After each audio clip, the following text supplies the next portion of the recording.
anak yang soleh, yang patuh kepada Allah, yang patuh. Secara poin saja dalam rangka ya tadi sudah disampaikan sebagai mudzabil awal, di mana untuk kelengkapan acara ini tidak semudah yang kita bayangkan, tidak semudah membalik telapak tangan. Tentunya ada upaya dan ikhtiar. Apa sih kewajiban yang harus kita laksanakan?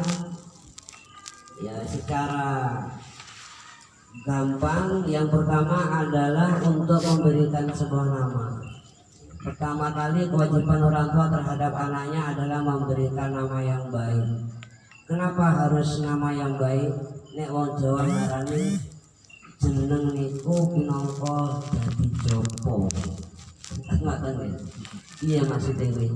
Dadi donga. Jadi nama ini bisa menjadikan doa sebagai harapan orang tua supaya anak ini menjadi anak yang sesuai dengan namanya. Kadang-kadang kita itu memberikan nama kelihatannya keren, mengambil nama yang islami, justru kadang-kadang maknanya nggak ngerti.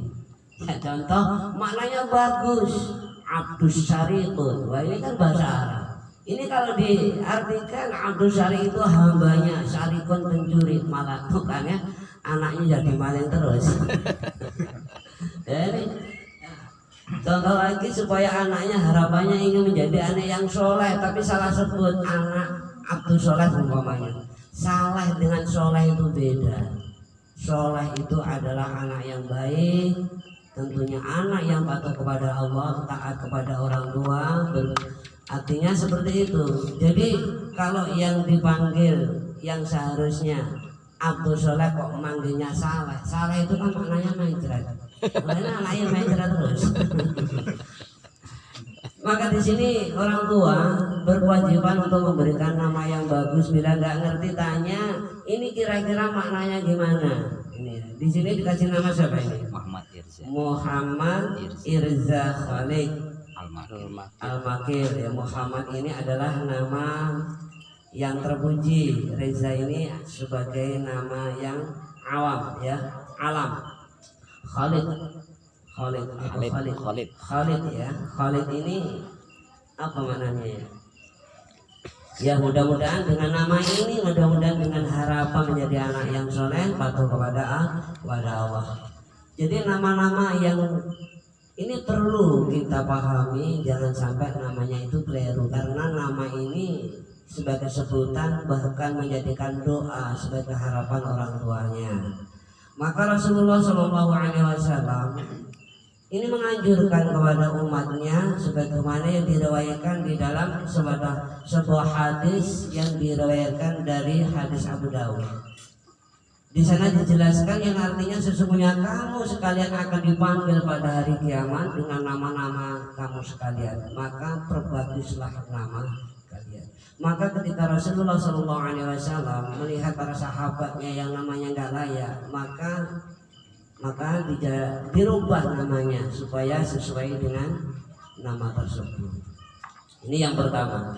Kemudian kewajiban yang keduanya, yang paling umum adalah untuk mendidik anaknya dengan didikan yang jelas, didikan yang baik, terutama pendidikan agamanya, dikenalkan iman kepada Allah Subhanahu wa taala. Makanya kewajiban orang tua ketika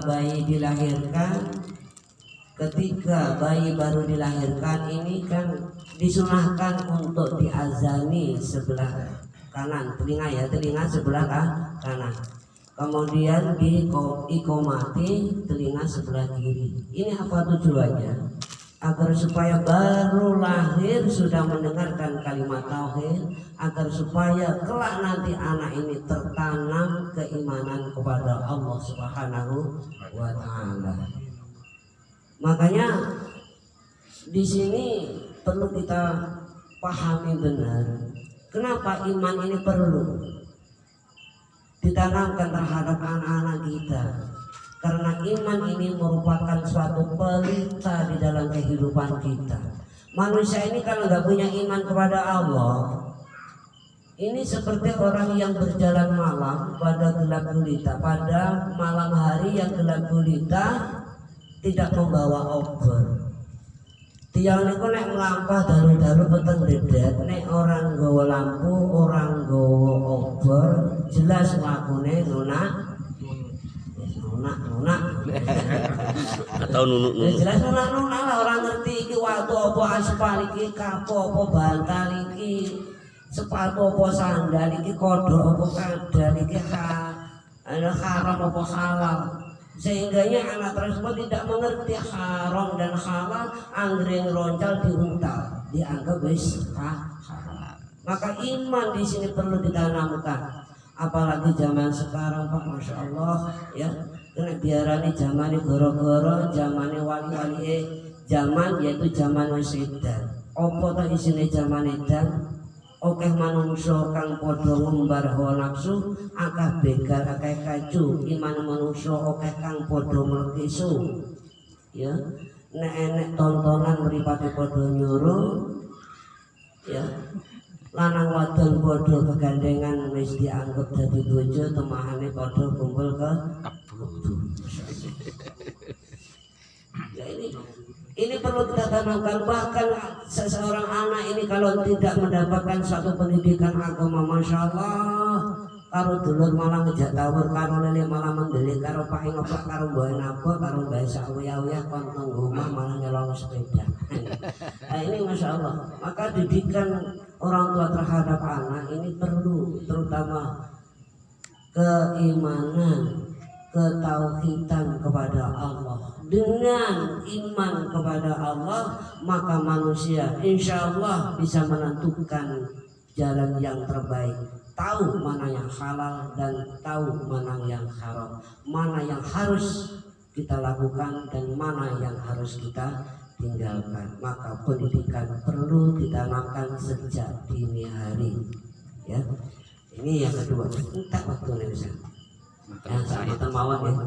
Jadi ini hanya sebagai syarat aja supaya kita ini artinya tidak ketinggalan tausiah. Mudah-mudahan dengan tausiah saya ini bisa bermanfaat khususnya diri saya dan umumnya kepada Bapak sekalian. Saya rasa ini yang perlu kami sampaikan. Kurang dan lebih kami mohon maaf. Kami akhiri. Assalamualaikum warahmatullahi wabarakatuh. Waalaikumsalam.